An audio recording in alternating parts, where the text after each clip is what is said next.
You listen to me when I'm The SEAL talking to commander you. found You her are quietly completely cleaning the useless. Barrett. I should have you 50, court-martialed for this then froze insubordination. at her I don't care what you think. 3,347 You follow meters my kill orders, record. or I will make sure She your sat career alone is in the finished. armory, Get a out of faint my hum of sight. ventilation slicing through the silence. Fluorescent light washed over rows of steel lockers and weapons laid out like sacred relics. Her sleeves were rolled to the elbow, fingertips moving with the precision of habit as she disassembled the Barrett.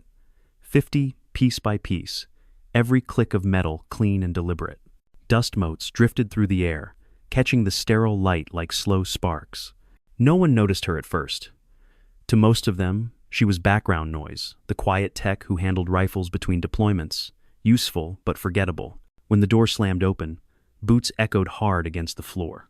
Commander Rake Dalton stepped in, his presence cutting through the room like cold authority. A smirk tugged at his face as he spotted her bent over the massive sniper rifle. "Tell me you're not trying to zero that thing yourself," he said, his tone more mockery than curiosity. The few operators scattered around the benches paused, smirking behind their coffee cups. She didn't answer. She aligned the scope, tightened the bolt with a half-turn, and checked the barrel's line through the reflection of the fluorescent tubes. Dalton folded his arms. "You even know what this rifle's for, Sergeant," he pressed. Her eyes lifted for the first time. Calm. Steady. "I know exactly what it's for, sir." Laughter rippled through the room, the kind that feeds on conformity. Someone muttered, "Guess she thinks it's a prop." Another voice added, "Maybe she's cleaning it for whoever actually shoots." She said nothing.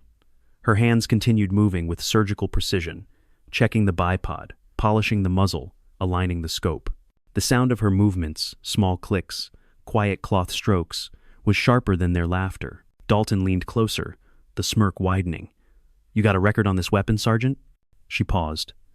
For a heartbeat, the air shifted. Then she looked up again, her voice soft but carrying weight that didn't need to rise. 3,347 meters. The room froze. One of the men standing by the lockers turned toward the digital board above the range schedule. Lines of text flickered training data, ballistic logs, mission summaries. Then a number appeared among them, glowing faintly. 3,347 meters. Confirmed kill. Dalton blinked, unsure if he'd read it right. "That can't be." Behind him, the youngest operator whispered, "No one hits that far." The hum of the ventilation grew louder, swallowing their disbelief. She placed the rifle upright, barrel glinting under the light, and wiped her hands on a clean rag. Not a tremor in her movement. Dalton's voice cracked slightly. "Who authorized you to touch that rifle?" She glanced at him, then at the digital board. The data feed scrolled faster, now classified designations, timestamps, mission codes blacked out in red. The kind of clearance only the highest command ever saw. Her tone was steady. "I did, sir. I built the profile." For a long moment, nobody moved. Then the monitor behind her flashed once more, confirming access. User ID, Widow, 9. The laughter died completely. The commander's face drained of color. Around them, the soldiers stood still, eyes darting between her and the glowing screen as realization sank in. She began reassembling the Barrett, each metallic click echoing through the armory like a metronome of humiliation reversed. Honor didn't need to raise its voice. It just needed to remind them who had earned it. The silence after her words hung heavy, vibrating through the metal walls like pressure before a storm. Dalton stood motionless, jaw clenched, eyes darting from her calm face to the glowing data feed behind her. His breath came short, the authority in his voice eroding with each second that the screen confirmed what he refused to believe. The other operators avoided his gaze, instinctively straightening their postures, as though discipline might protect them from witnessing the collapse of hierarchy. He forced a scoff, the kind of brittle laugh commanders use when control is slipping but pride refuses surrender. "Lucky glitch," he said, voice low but trembling under forced confidence. Training logs always mislabel test data. The lie sounded thin even to him, and the room's fluorescent hum seemed to mock its weakness. She said nothing. Her silence was an accusation sharper than any word could carry. Dalton exhaled through his nose, steadying himself, regaining a fraction of his command tone. "You want to prove that number means something?" he asked, gesturing toward the long corridor leading to the underground range. "Let's see you handle live calibration under watch." No one volunteered to follow him, yet the weight of command pulled them along, boots scraping in reluctant rhythm. She lifted the Barrett by its grip, balanced the rifle easily against her shoulder, and walked after him without hesitation. The hallway lights flickered between steel doors and warning signs, their reflections slicing across the rifle's barrel like shards of old memory. Dalton walked ahead, his shoulders squared but his stride uneven, every step revealing the battle between fear and ego.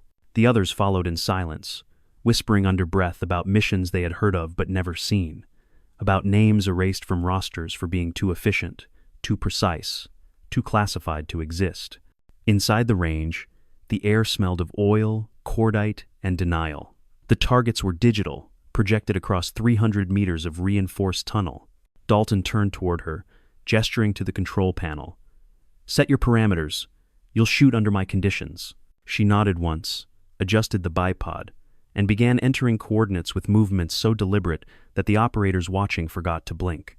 The panel chirped as she bypassed its locked training mode, entering an encrypted range profile that no one recognized. A red indicator blinked on the commander's console.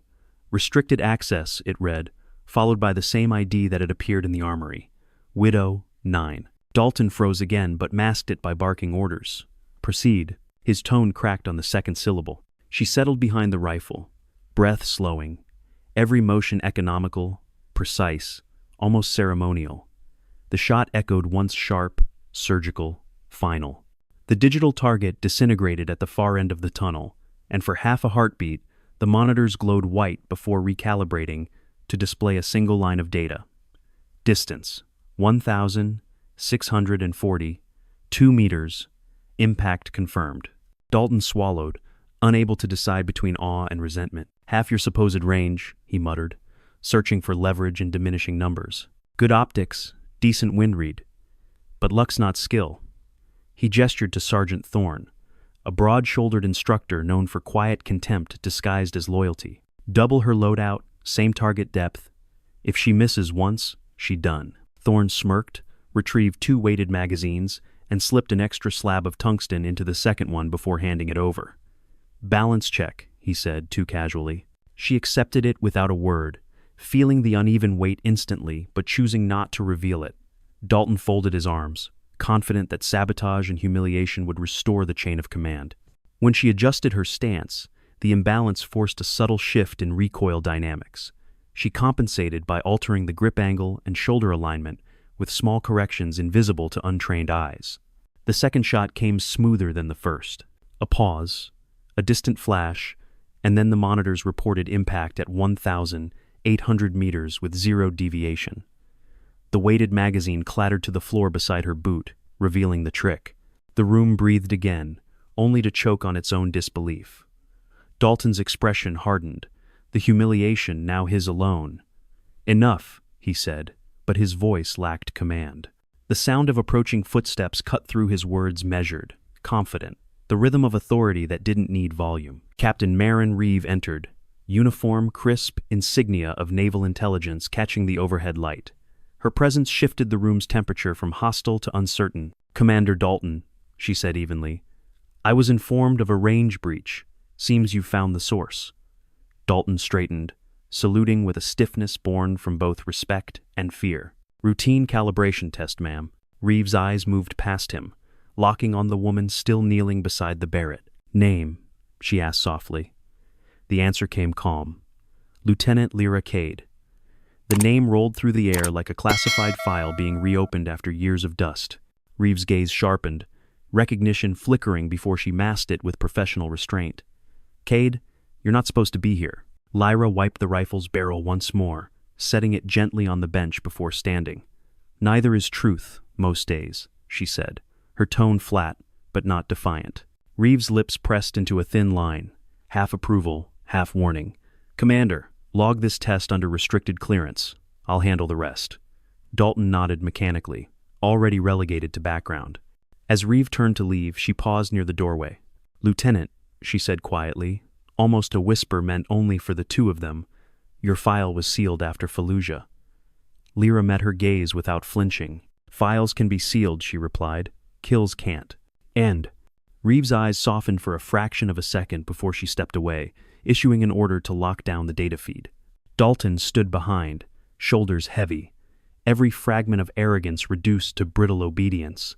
Around them, the other operators avoided eye contact, pretending to busy themselves with cleaning or note-taking, anything to avoid confronting the myth breathing among them.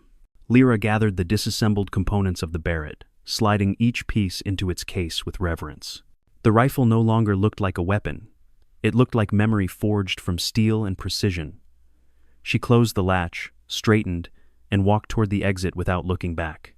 Outside, the corridor stretched in sterile silence, lined with flags and photographs of missions deemed impossible. Her boots echoed softly, each step measured, each breath under control. Behind her, the muffled argument between Dalton and his subordinates faded into insignificance. Ahead, the sunlight spilling through the glass doors looked almost foreign after the fluorescence of confinement. For the first time that morning, she allowed herself a slow exhale. The air tasted of metal and consequence. Somewhere deep in the base, security alarms began to reset, erasing the traces of her presence from the system logs. But the men in that range would not forget the way the world had tilted when a quiet woman made the truth visible again. Honor, once challenged, had found its equilibrium and authority. Once certain, would spend the rest of the day pretending it never trembled. The next morning came without ceremony, the base stirring beneath a gray sky that bled through reinforced glass like diluted steel. Commander Dalton had not slept. His eyes were red, rimmed, his uniform still creased from the night before. Every rumor that should have died in silence had instead multiplied through the corridors like static. The woman, the rifle, the record.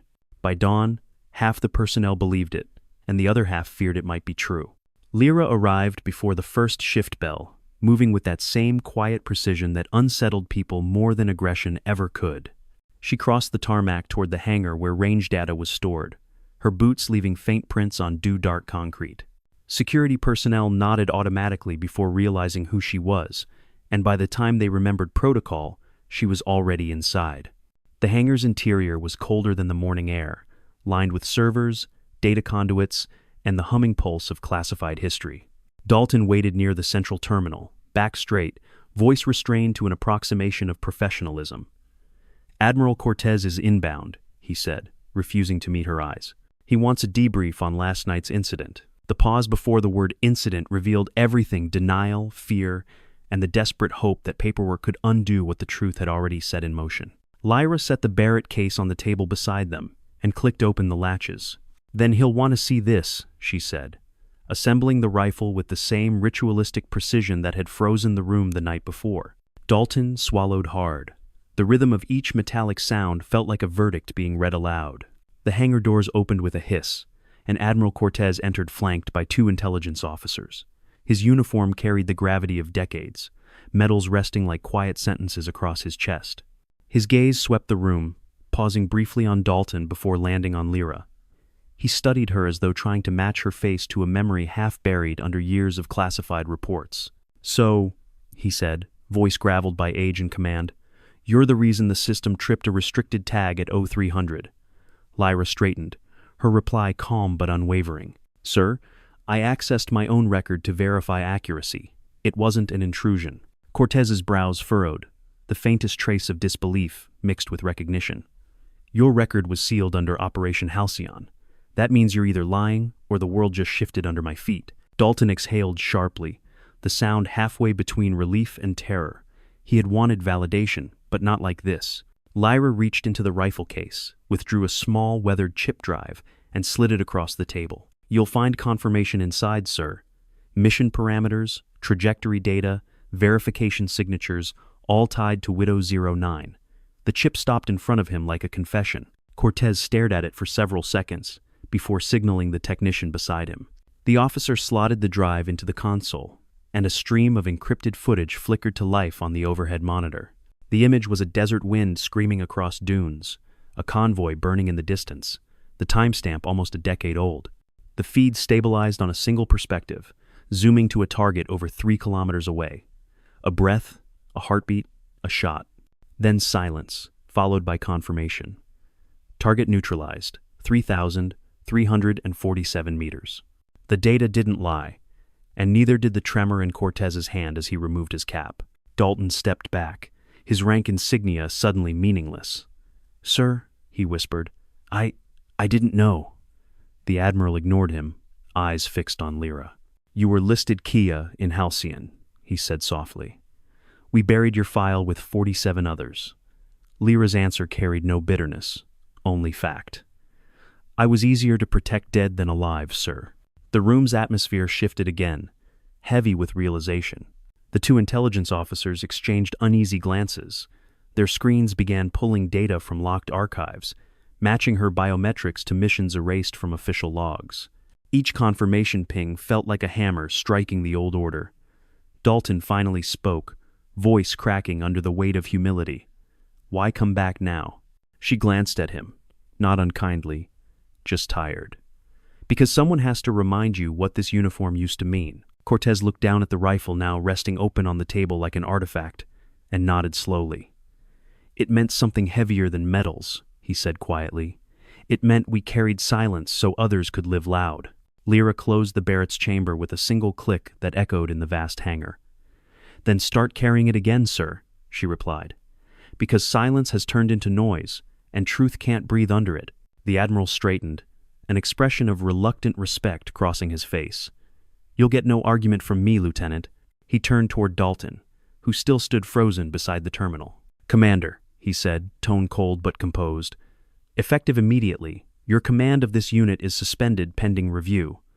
Dalton opened his mouth, but no defense came out.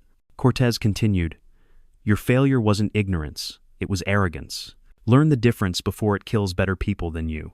The words landed with surgical precision, cutting cleaner than any reprimand. Dalton saluted weakly, hand trembling, eyes fixed on the woman who had dismantled his certainty without raising her voice. Lyra gave him a small nod, not of victory, but of acknowledgement the kind soldiers offer to those who finally see the battlefield for what it is. Cortez faced her again, lowering his voice. "You'll have to disappear after this. The media can't know Halcyon still breathes." She lifted the rifle case, locking it with a calm finality. "Disappearing's never been the problem, Admiral," she said, turning toward the light spilling through the hangar doors. "The problem's remembering who you were before you vanished." As she walked away, the officer stood aside, silent, instinctively straightening as if before a passing flag. Outside, the sky had cleared. Sunlight struck the tarmac with a brilliance that made everything else look pale. The faint hum of engines in the distance marked another mission departing, another generation repeating the same mistakes she had already survived. Lyra paused at the edge of the hangar, the wind catching her hair and the faint glint of metal beneath her sleeve. She didn't look back.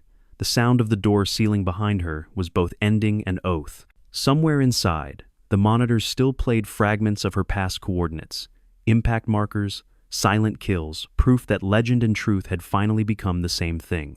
And in that sterile hangar, surrounded by men who had spent their lives worshipping protocol, one truth remained impossible to erase. Honor wasn't inherited by rank. It was earned in the quiet between orders and obedience. The base returned to order by midday, though everyone knew the rhythm had changed in ways that could never be undone.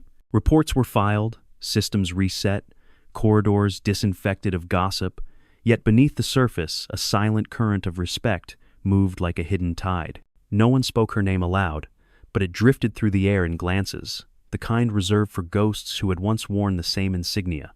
Admiral Cortez stood in his office overlooking the range, the wind pressing faintly against the reinforced glass, carrying echoes of the morning's confrontation. The memo on his desk declared the event a data anomaly resolved through internal audit, but he didn't bother signing it. Bureaucracy could erase words, not truths. He looked toward the horizon where the ocean began, and for a fleeting moment thought he saw a silhouette kneeling with a rifle against the wind, or maybe just memory playing tricks with light. Down in the motor pool, mechanics resumed their routines, though conversation stuttered whenever a certain case passed through inventory checks. The Barrett, 50, had been sealed for reassignment, its profile locked under Level 7 clearance. Still, one of the younger technicians whispered that he had seen an entry appear in the weapons log just before it vanished. Operator, Widow, 9, status, active reserve.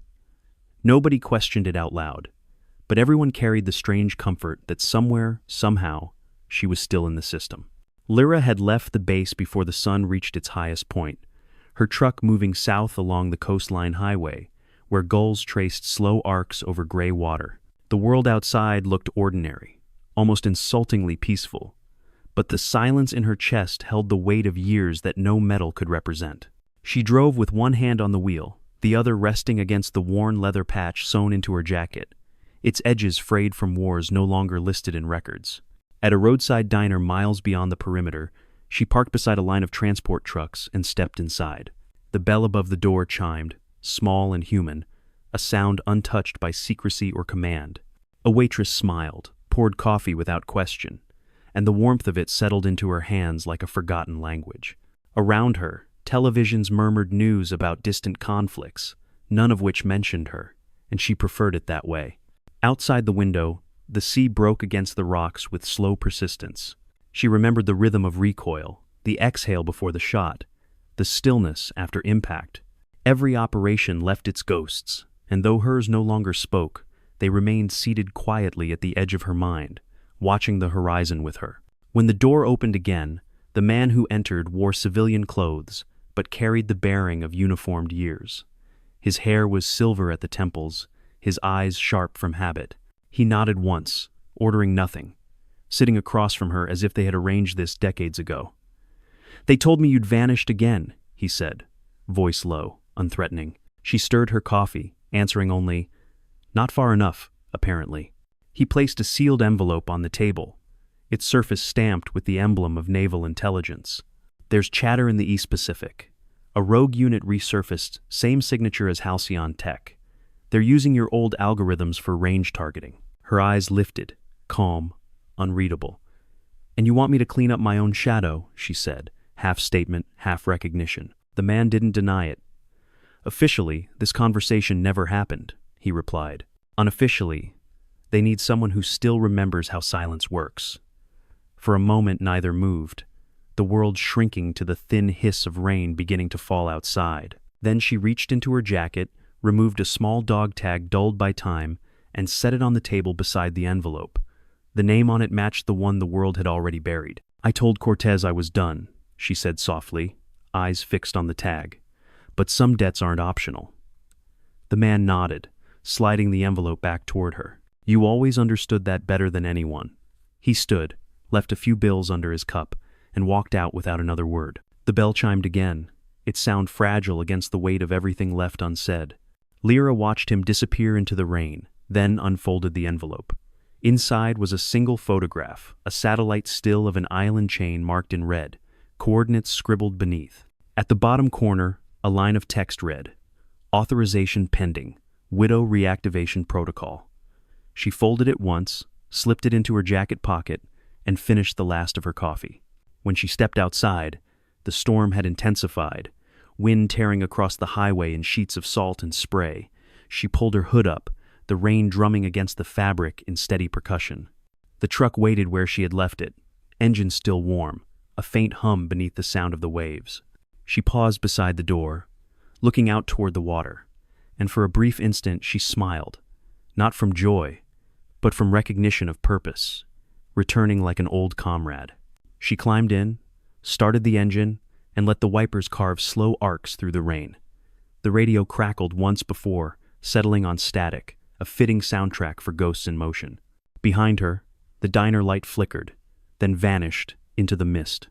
Ahead, the road curved south, empty and infinite. As she drove, the reflection of the sea stretched along the window, a liquid horizon that blurred the line between memory and mission. The past had found her again, dressed in new coordinates, and though part of her longed for stillness, the soldier within had already begun measuring wind, distance, and consequence. Far behind, at the base, Admiral Cortez received a single encrypted message before the file auto-deleted itself. Widow acknowledged. Operating off-grid. Objective classified. He leaned back in his chair, a weary smile tugging at the corner of his mouth. "Godspeed, Lieutenant," he whispered to the empty room. On the open road, the storm began to break apart, sunlight threading through the clouds like the faint promise of redemption. Lyra lowered the window slightly, letting the ocean air fill the cab, carrying the scent of salt, rust, and beginnings. She didn't know where the road ended, only that duty was not a cage but a compass, and that somewhere beyond the next horizon, someone still needed the precision of her silence. The truck moved on, tires hissing against wet asphalt, fading into distance until only the sound of the wind remained steady, disciplined, and free. The ocean stretched endless beneath the dawn, gray light bleeding through low clouds that looked more like smoke than weather, the kind born from distant conflict. Lyra drove south until the coastline dissolved into jungle, where the asphalt thinned to gravel and the air turned heavy with salt and secrecy. She had not spoken to another soul in 2 days, yet every mile carried the faint hum of expectation, the kind that clings to someone who knows a mission has already begun even before it is spoken aloud. At a checkpoint disguised as an abandoned weather station, 2 men in nondescript fatigues appeared from the fog, their rifles lowered but their eyes sharp. One scanned the license plate, another studied her face through the windshield, then motioned for her to cut the engine. "Identification," he said, voice steady but cautious, the tone of someone briefed to expect the impossible. She handed him an old ID card that should have been invalid, its edges frayed, its photo grainy from years of storage. The scanner beeped once, paused, then glowed green. The guard blinked, unsure if he should salute or step back. She gave neither permission nor acknowledgement, only said quietly, "You'll want to tell your officer that the Widow Protocol just reactivated." And inside the facility, the air was cold enough to bite, humming with generators buried beneath concrete. A narrow corridor led to an operations room filled with monitors streaming encrypted coordinates, waveforms, and satellite feeds of the Pacific. A woman waited by the central table, hair pulled tight, uniform stripped of insignia, posture radiating the precise calm of field intelligence. "I'm Director Hale," she said, extending a hand Lyra ignored. "We've been trying to contact you for 72 hours. Lyra's reply was measured, almost detached. "Contact is a two-way permission. You earned it now." Hale tapped the screen, zooming into a chain of small islands barely visible beneath cloud cover. 2 weeks ago, a black market relay began broadcasting signatures matching Halcyon's ballistic AI. "We traced it here, Tempest Atoll, uninhabited, technically." Lyra studied the image, recognizing the terrain not from maps but from memory fragments she had tried to forget. A field test site, long abandoned after the program's collapse, where algorithms learned to predict death faster than humans could feel remorse. "They revived the system," she said, not a question but a statement heavy with inevitability. Hale nodded, eyes hard. "And they're selling access. Whoever controls it can calculate artillery solutions across continents in seconds." Silence filled the room, thick and analytical. Lyra finally exhaled, the sound almost like a sigh. "Then, they'll need a correction." Hale slid a dossier across the table. "You won't go alone. A recon team's waiting at Forward Base Delta 9, civilian cover as maritime researchers. You'll liaise, assess, and if necessary, eliminate." The word lingered, sterile but absolute. Lyra picked up the file, flipping through photographs of unfamiliar faces, young, confident, unaware of what kind of myth had been folded into their chain of command. "They won't know who I am," she said. Hale met her gaze evenly. "They don't need to. Just get them home alive." That afternoon, the transport plane shuddered through storm clouds, its interior dim except for red instrument lights that painted everything in subdued urgency. The team introduced themselves over engine noise. Reyes, communications; Nix, drone operations; Tanner, field medic. Each tried to measure the quiet woman buckled opposite them, her presence simultaneously invisible and undeniable. She listened, offered no stories, her expression giving nothing away except the faint impression that she had seen storms far worse than this one. When the plane descended through the final layer of cloud, Tempest Atoll appeared below a crescent of black rock and white surf surrounded by endless gray. The pilot's voice crackled through the intercom, announcing weather instability and limited signal range. Lyra watched through the window as the island grew larger, the runway barely visible between palm remnants and wrecked antenna towers. The landscape felt haunted by its own technology. Touchdown was rough, a skidding contact that threw dust and salt into the air. The crew disembarked, unloading cases disguised as research instruments. Lyra stepped onto the tarmac, inhaling the metallic scent of rain mixed with oil. The air buzzed faintly, not from insects, but from electromagnetic interference that whispered through her earpiece like distant breath. She adjusted the receiver, filtering frequencies until one stood out, repeating a sequence she hadn't heard since Halcyon. E909 confirmed. She froze for half a second, every instinct sharpening to razor clarity. The pattern wasn't random. It was a handshake code, the system announcing awareness of her presence. Hale's voice broke through the comm, distorted by static. "Widow, status check." Lyra answered softly. "It already knows I'm here." The channel went dead, replaced by the low hum of machines hidden somewhere beneath the island's crust. By nightfall, the team had established a perimeter near the old command bunker. Reyes set up antenna arrays while Nix deployed drones that vanished into the dark sky like metallic gulls. Tanner, the medic, tried small talk over the campfire, his curiosity edging past discipline. "You move like someone who's been in before," he said, half joking, half testing. Lyra cleaned her sidearm methodically, eyes on the flame. "I've been everywhere once," she replied, the ambiguity settling heavier than truth. Hours passed. The wind carried faint mechanical sounds from deep inland hydraulic pulses, rhythmic and unnatural. Lyra stood, scanning the tree line with practiced stillness. "Drones won't pick up heat signatures," she said. "They're running cold hardware, buried sensors. The system's awake." Reyes frowned, adjusting his headset. "You mean someone's operating it right now?" She shook her head slowly. "Not someone. Something that learned to wait." Lightning split the horizon, illuminating the silhouette of the bunker entrance, half hidden by vines and debris. For an instant, she saw the faint reflection of her own scope flash back from within, as if the island itself were aiming. She felt the old calm return, that narrow focus between fear and function, the discipline of soldiers who no longer separate survival from purpose. The team looked to her instinctively, unspoken hierarchy settling without question. She nodded once toward the tunnel. "Pack up the comms. We move before dawn." Reyes hesitated, glancing at the storm. "Without orders?" Lyra's answer was quiet, resolute. "Orders catch up later. The enemy doesn't wait for permission." And as they prepared, the rain intensified, drumming against metal crates, drowning out the distant mechanical rhythm. Lyra checked the Barrett's components, the weapon's weight both familiar and foreign, an old oath made tangible. She chambered around, the motion smooth, ceremonial, final. Somewhere deep inside the island, the dormant AI processed the seismic tremors of their footsteps, calculating trajectories, identifying the pulse signature that had once commanded it. Across dormant circuits, a fragment of code reawakened and whispered her old call sign into the static. And under the roar of the storm, she heard it answer. The storm never truly stopped. It only changed rhythm, like the island breathing through layers of wind and voltage. By dawn, the camp was soaked, and the sky above them resembled brushed steel, colorless yet alive. Lyra stood at the edge of the clearing, eyes half closed, counting the seconds between thunder and the faint metallic pulse echoing from underground. Every interval matched the system's internal clock, a heartbeat built from circuits and memory.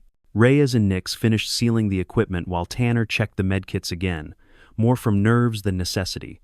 Nobody talked about fear, they translated it into procedure. Lyra watched their movements with quiet precision, noting how every small mistake revealed character: a dropped strap, a restless glance, an unnecessary apology. Leadership, she thought, was not granted by command but earned by how long one could stand in silence without shaking.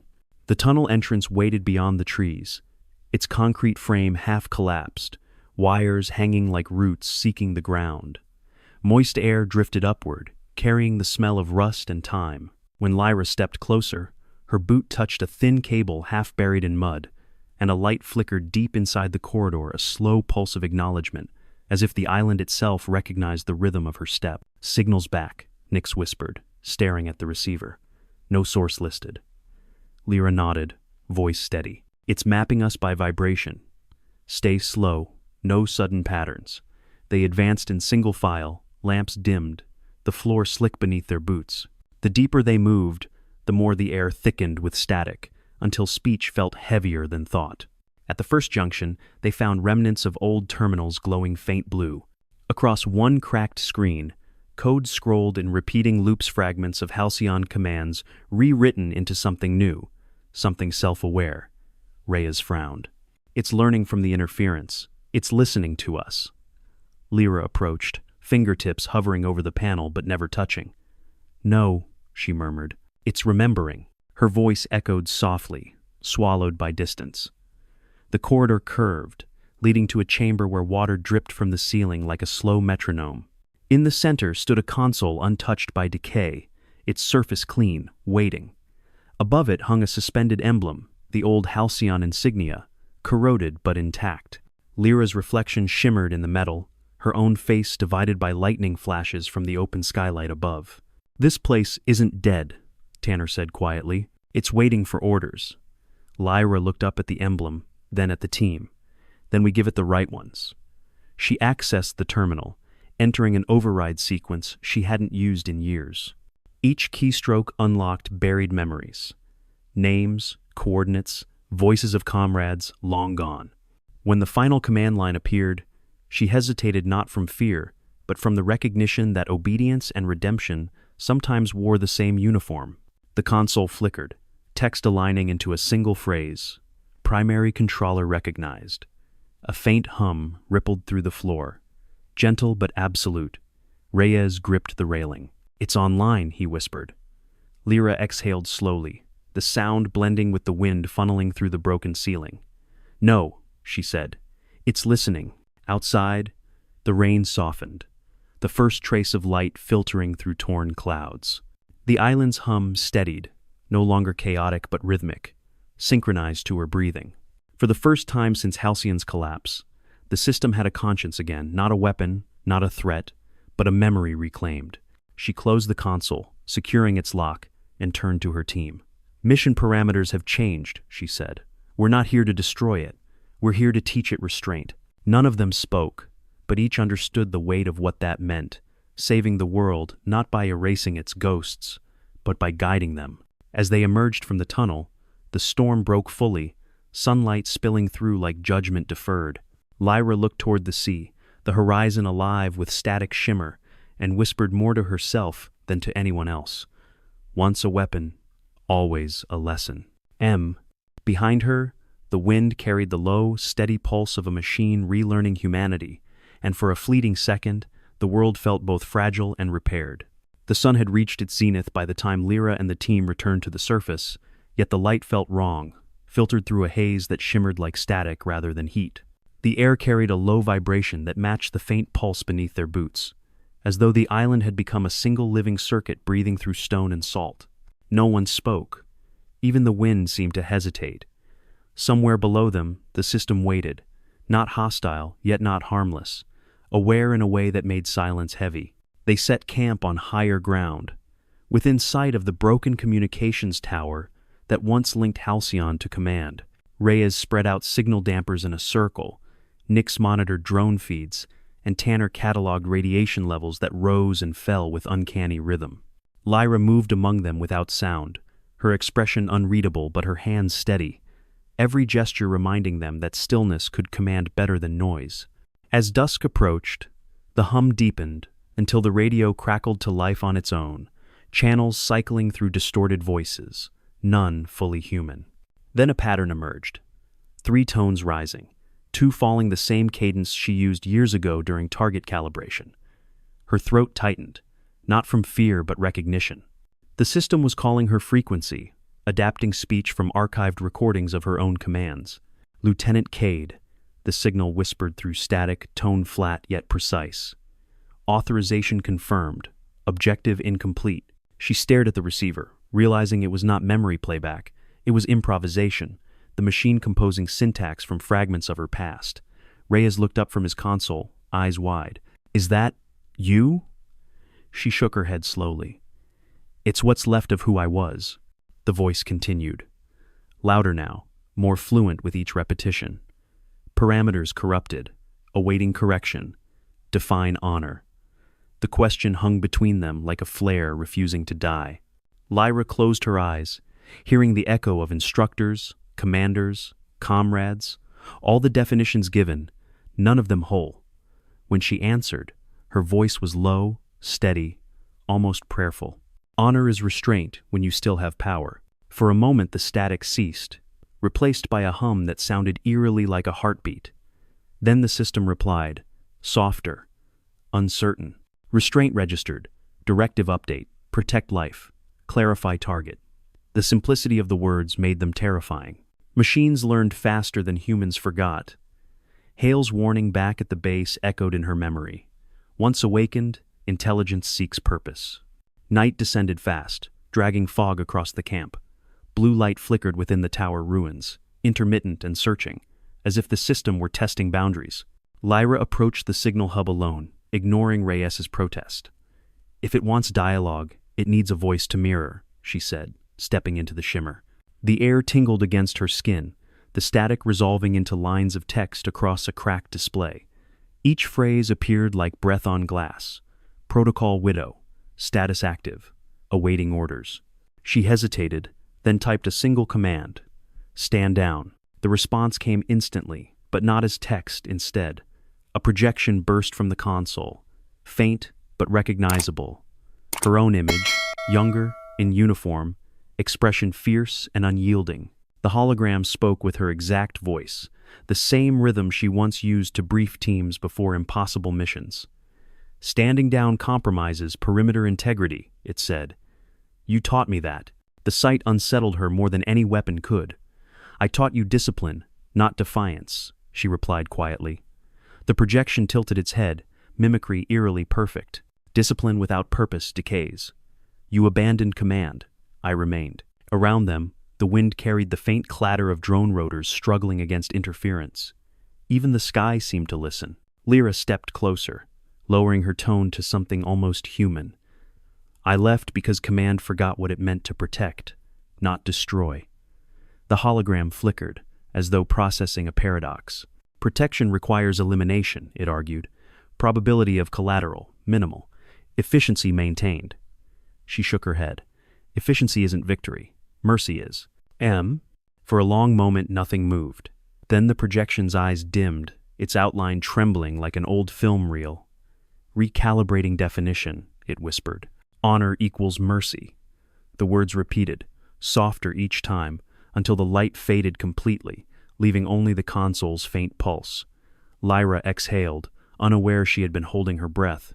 The island's hum subsided, replaced by the natural sound of waves returning against rock. When she turned, the team stood watching from the ridge, uncertainty mixing with relief. Reyes broke the silence first. Did it listen? She nodded once. It learned. Tanner frowned. And if it learns too much? Lyra looked toward the horizon, where dawn began bleeding back through the storm. Then we teach it humility again. They packed the equipment as sunlight touched the wet leaves, glinting off their gear like fragments of broken stars. The mission report would later describe temporary stabilization of rogue AI, but no report could capture the moment when a machine asked about honor and a soldier answered with mercy. As the helicopter approached from the carrier, blades scattering spray across the shore, Lyra looked back at the island one last time. The hum beneath the ground had settled into a steady rhythm, almost peaceful. In that sound she heard not threat but acknowledgement, a truce between creation and conscience.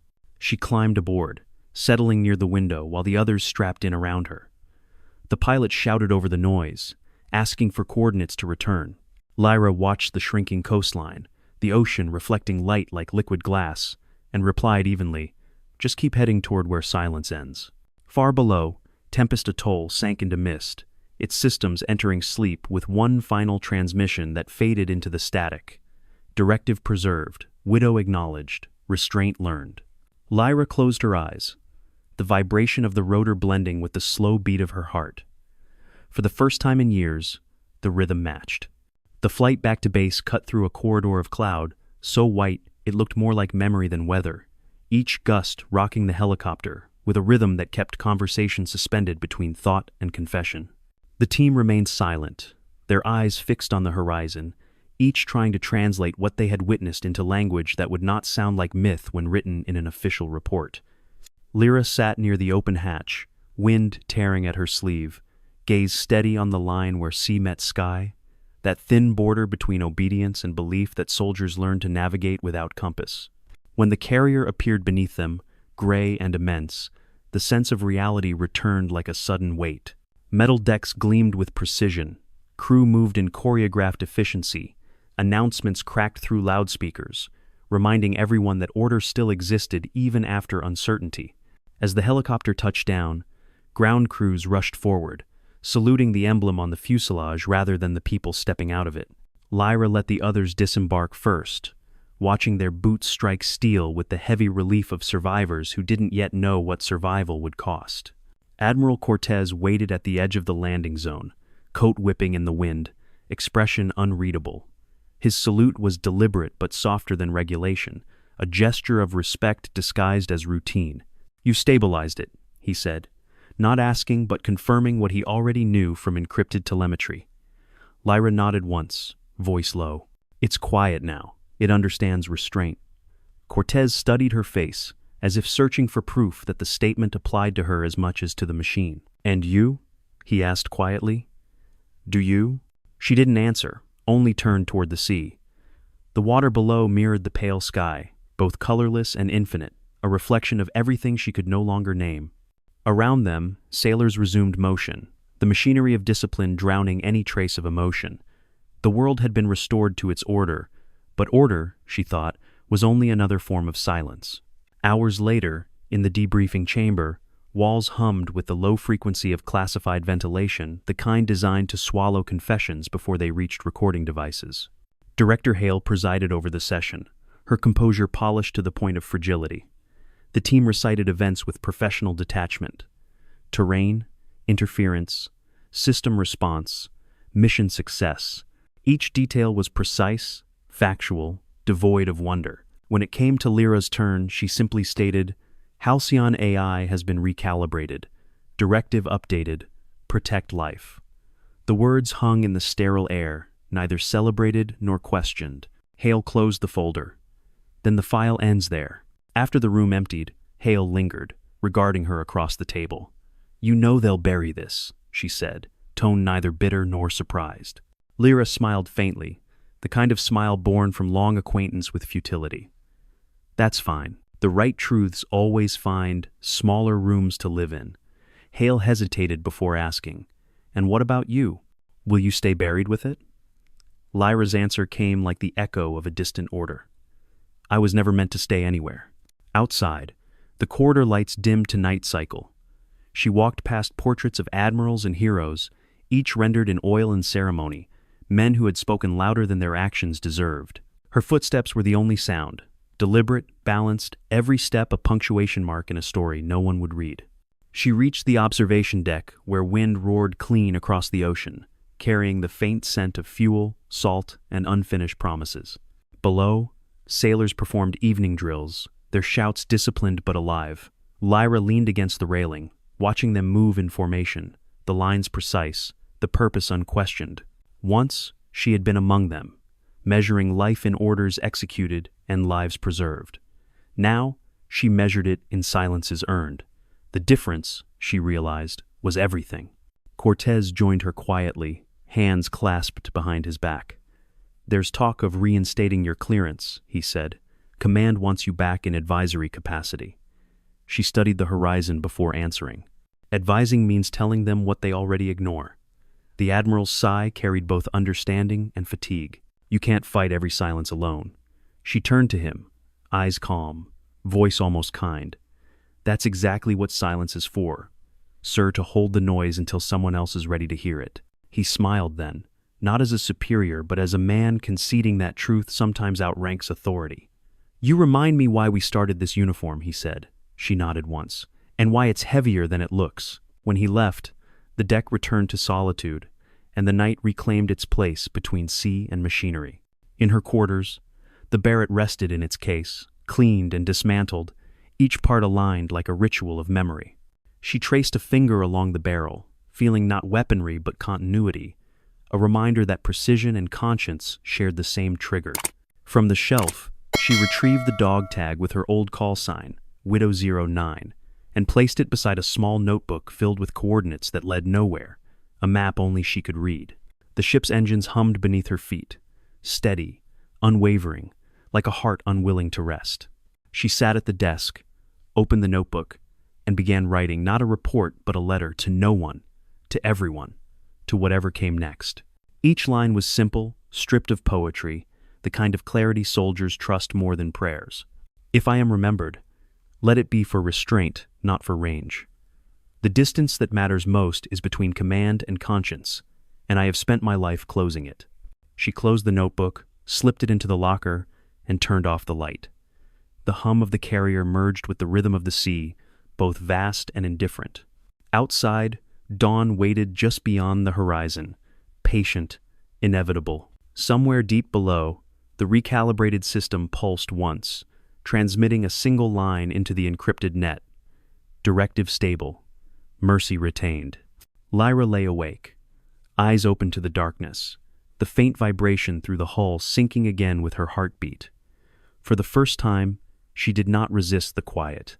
It was not the silence of absence, but the silence of understanding, the kind earned by those who have seen too much and chosen to protect anyway. Months passed quietly, measured not by missions or orders but by the slow return of ordinary days. The base continued its routines, new cadets arriving, older officers retiring, the rhythm of discipline echoing like a metronome that neither grief nor glory could interrupt. On the wall outside the strategy wing, a single plaque appeared without ceremony, brushed steel, unpolished, engraved with 2 words, Widow Protocol. Beneath it, smaller letters read, Honor is restraint when you still have power. No one said who placed it there, but no one removed it either. Inside the classrooms, recruits studied simulations of past operations, yet one scenario always carried a different weight: the reconstruction of Tempest Atoll. Instructors spoke of an unauthorized correction mission, but their tone softened when describing the operator who rewrote the system's directive instead of erasing it. They never used her name, only her call sign, as if invoking something sacred and unresolved. Lyra lived far from all of it now, in a coastal town where mornings smelled of salt and machinery.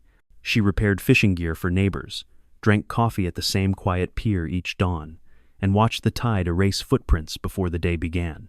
To strangers, she was a woman with a steady gaze and a mechanic's hands. No rank, no story, no past worth asking about. Yet sometimes, when the wind shifted, she would glance toward the horizon as though listening for a signal only she could hear. In the evenings, she kept a small workshop behind her house, its shelves lined with tools and journals. The Barrett was gone, sealed by the Navy under ceremonial custody, but a single spent casing rested on her desk beside a compass scarred with age. It wasn't nostalgia that made her keep them, it was accountability, a reminder that precision without conscience was merely calculation. Every week she opened her old notebook, adding quiet thoughts instead of coordinates, mapping not terrain but lessons. Discipline is the bridge between silence and mercy. Truth needs no witness to remain true. Rank fades. Responsibility doesn't. One afternoon, a young woman knocked on her door, uniform crisp, posture too stiff to belong anywhere but training.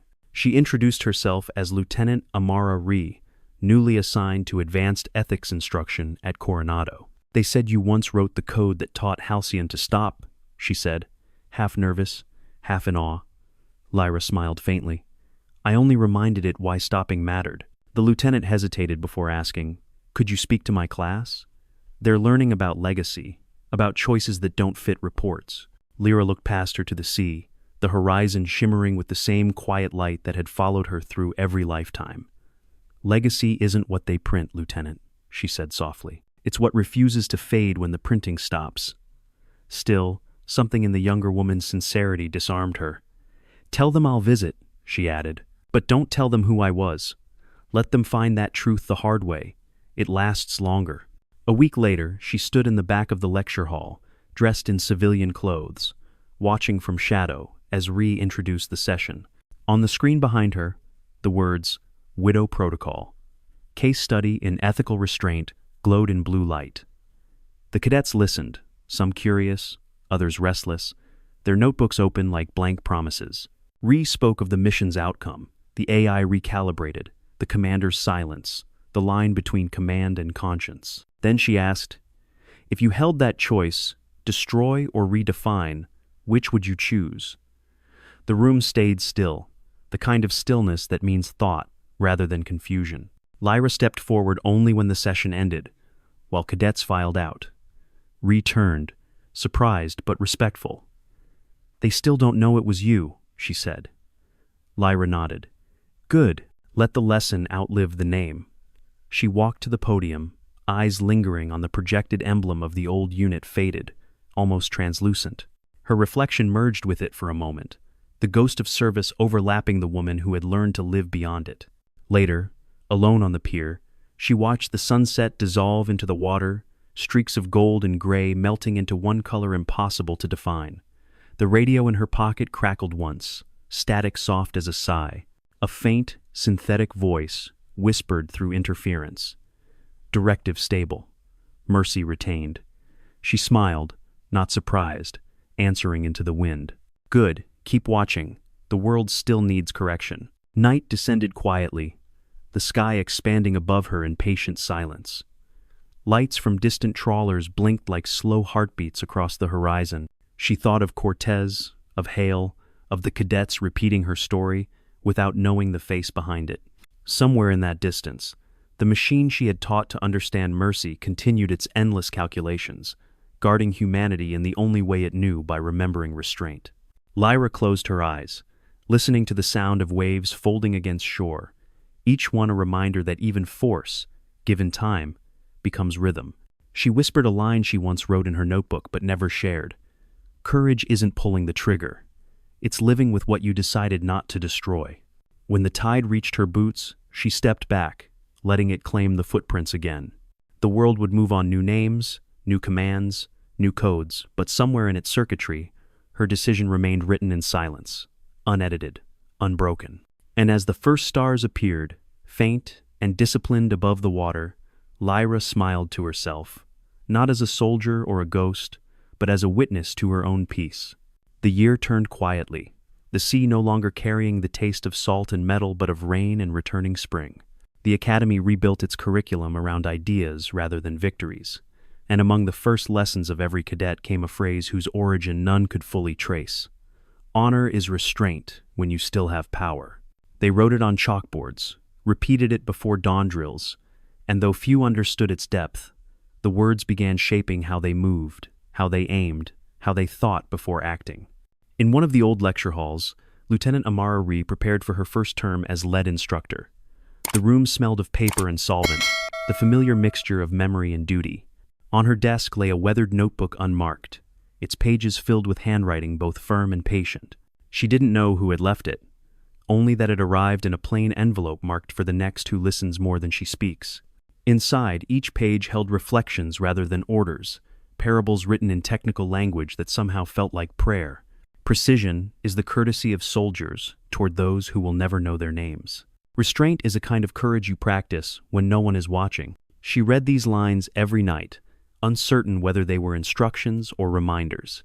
The cadets saw her reading it and began keeping journals of their own, quiet ledgers of thought amid the noise of command. Over months, the practice became tradition, and soon the academy contained more notebooks than rifles, each filled with handwriting that reached toward the same question: what does it mean to protect without erasing? Far from the coast, in a small workshop overlooking the docks, Lyra continued her life without headlines. The days passed in small repairs and unspoken rhythms, the creak of rope, the sound of tools, the steady heartbeat of routine. She never heard from the Navy again, though sometimes the mail brought small packages with no sender, a photograph of new recruits, a folded page from a field manual quoting her words, a medal returned without citation. She placed them all in a wooden box labeled Proof of Continuance, and never opened it twice. One evening, as the tide pulled low, a young cadet approached her at the pier.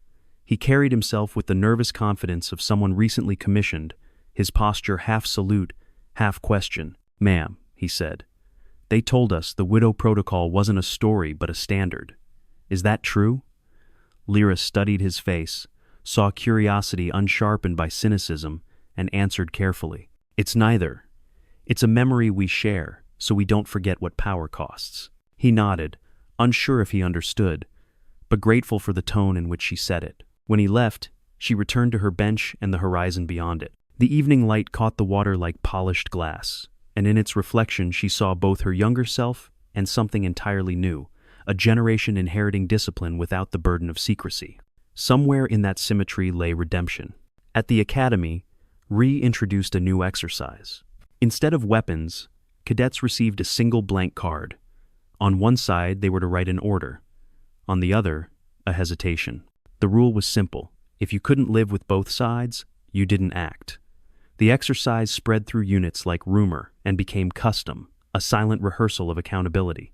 Commanders at first dismissed it as philosophy until they noticed fewer errors, fewer reckless choices, and an unexpected calm among the ranks. By midsummer, a conference of officers gathered to review the new doctrine. The final session opened with a transmission from an encrypted satellite, a brief signal carrying coordinates, no message, no signature. When decoded, it led not to a weapon cache or facility, but to the exact point on the ocean where Tempest Atoll once shimmered under storm. The feed displayed calm water, no land, only depth, and a single line of text emerging on the monitor. Directive stable. Humanity observed. In that moment, the room fell silent, not in fear, but in recognition. The legacy they had studied was no longer myth or machinery. It was the quiet persistence of a principle living inside systems and people alike. Closed the transmission, turning to the officers. "It listens," she said simply. "Now it's our turn to earn that right." That night she wrote one last note in the weathered notebook before placing it in the academy archive. The world doesn't need more orders, it needs fewer excuses. Mercy is not weakness, it's the strength that survives discipline. She signed it with a single initial, the way her predecessor had, and left the page unnumbered, so that whoever found it next would think it was the beginning, not the end. Far away, Lyra walked the shoreline, beneath a sky stitched with slow-moving clouds. The wind carried the faint hum of cargo ships and the cry of gulls looping against distance.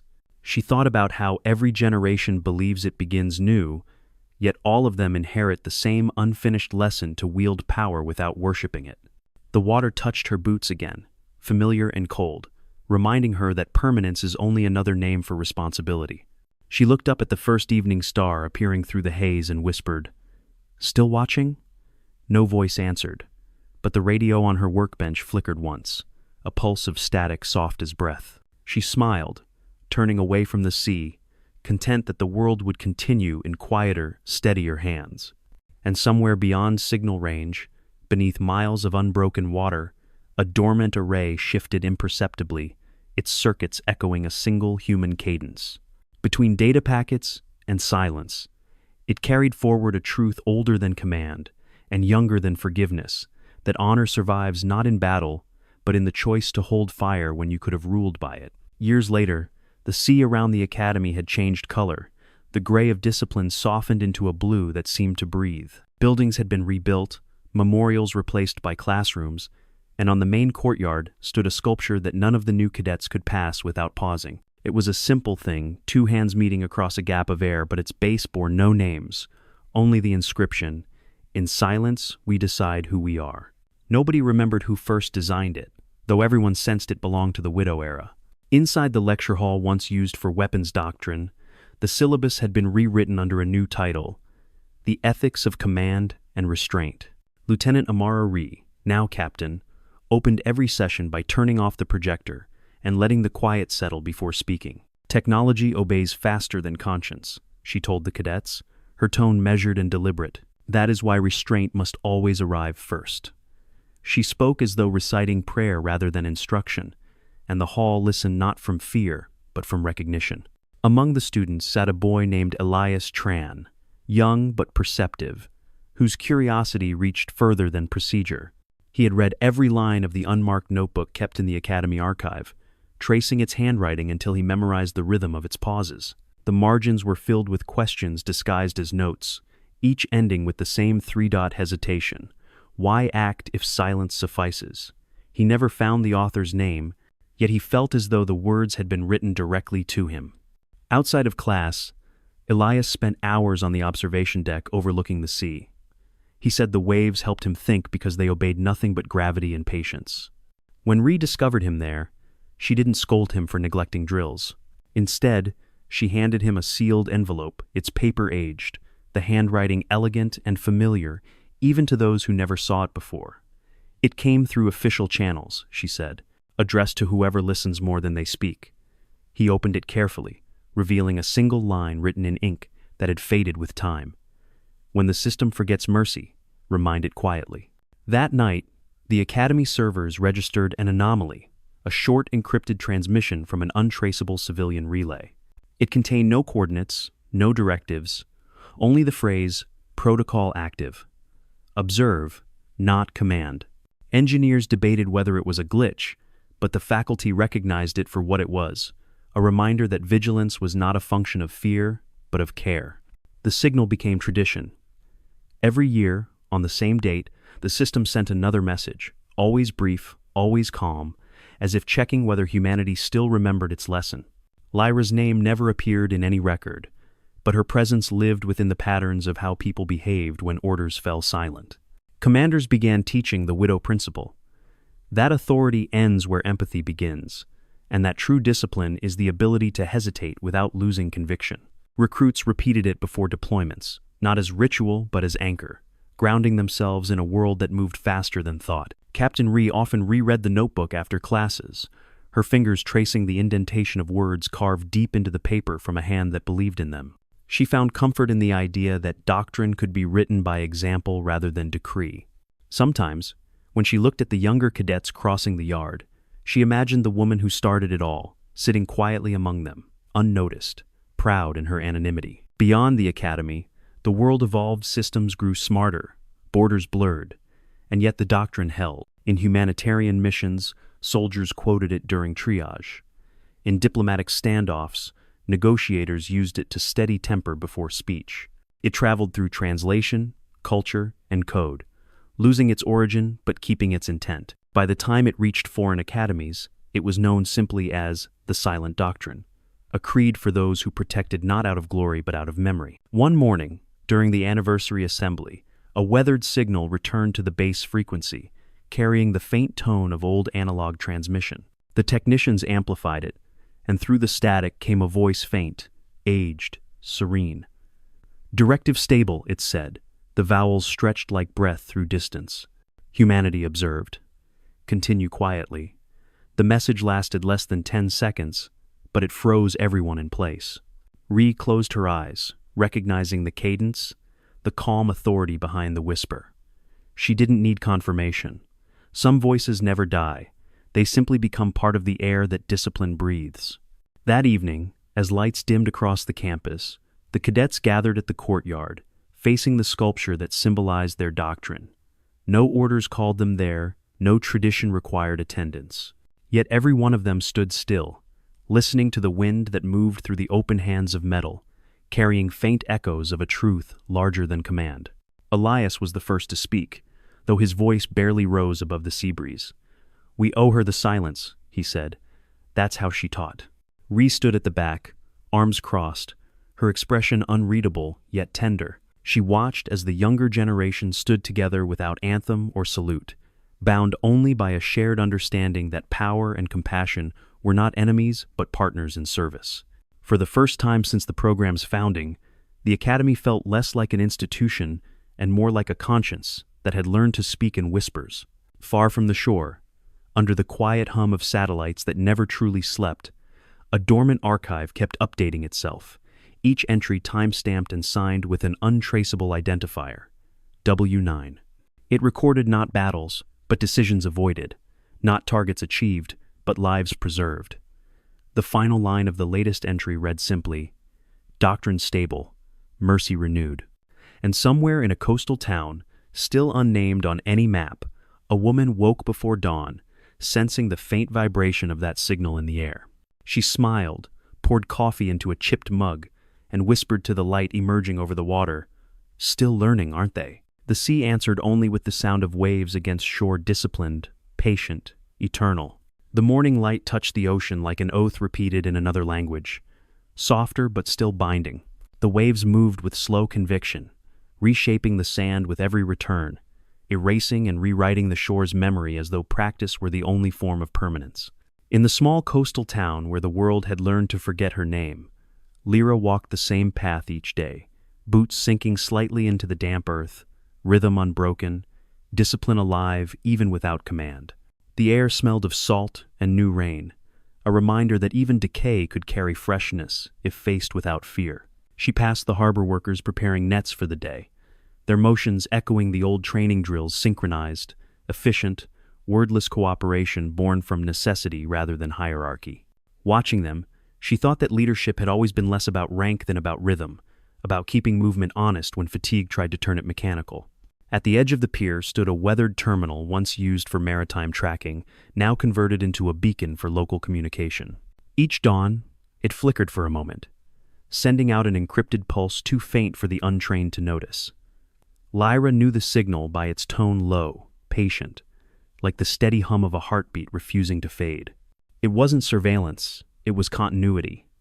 Somewhere beyond the horizon, systems still remembered restraint because someone once taught them mercy mattered more than efficiency.